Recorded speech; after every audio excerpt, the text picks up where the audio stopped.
In this video, we're going to talk about proving things to the court, not to your ex. Okay.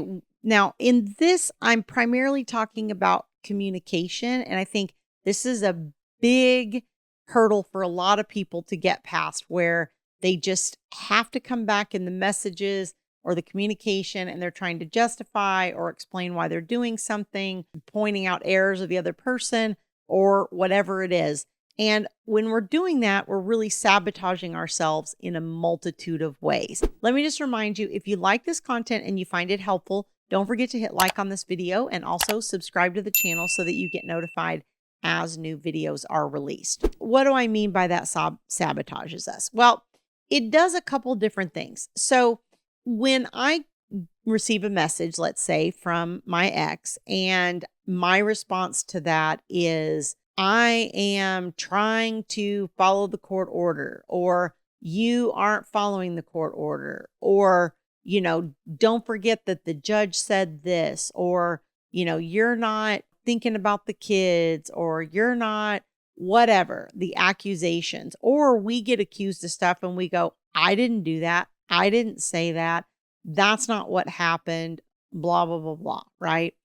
And the problem is that one, it starts to look like we are trying to use the communication for documentation. Okay. And that's not something that you want to do. It's not something the court wants to see. They don't want to see you using your communication that's intended for co-parenting of the children to try to quote unquote document your case, right? That just doesn't make you look good. So here's what I try to explain to people is, you don't have to justify things to your ex. It doesn't matter if they think you should have done something, you shouldn't have done something, whatever it is. It doesn't matter. What matters is if that issue is brought into court, that you have enough of the recollection of what happened to be able to justify why you did what you did, or whatever it was. Now, what we always think is like, oh, if I put it in here right now, that's going to give that justification. Well, the justification is no more valid because you put it in there right now in a message to your ex than if you submitted it in writing to the court 6 months down the road. It doesn't matter. It's coming from you either way.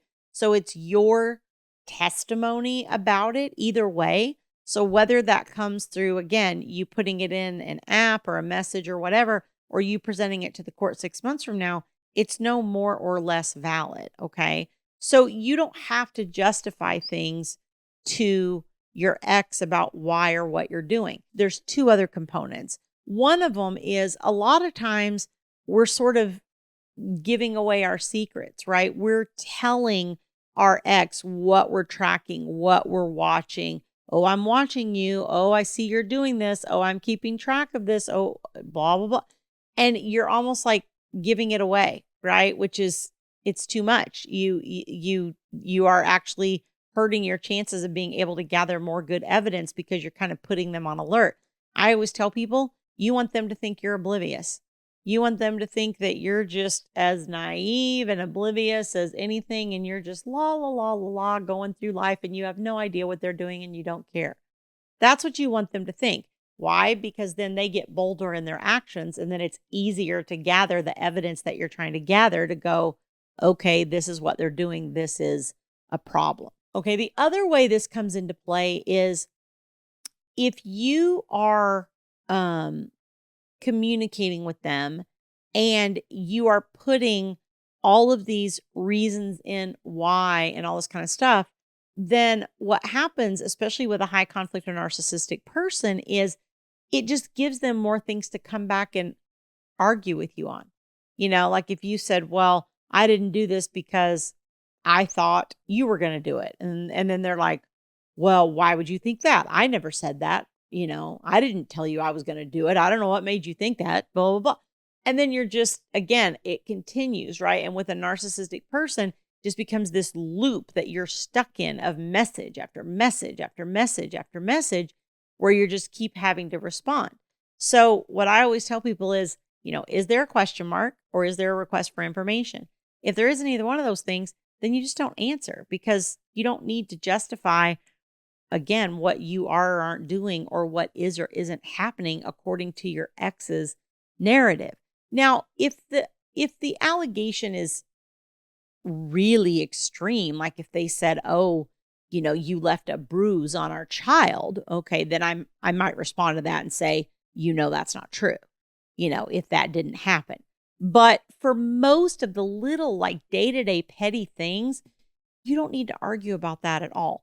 And here's the other thing that I want to explain. If I'm going along and I'm not in court right now, and let's say that I have court in 6 months, or let's say I know that I have court coming up in 3 or 4 months, or let's say I'm going along right now and I don't have court that I know of, but in 2 years, my ex files something or I file something and we end up back in court. Okay.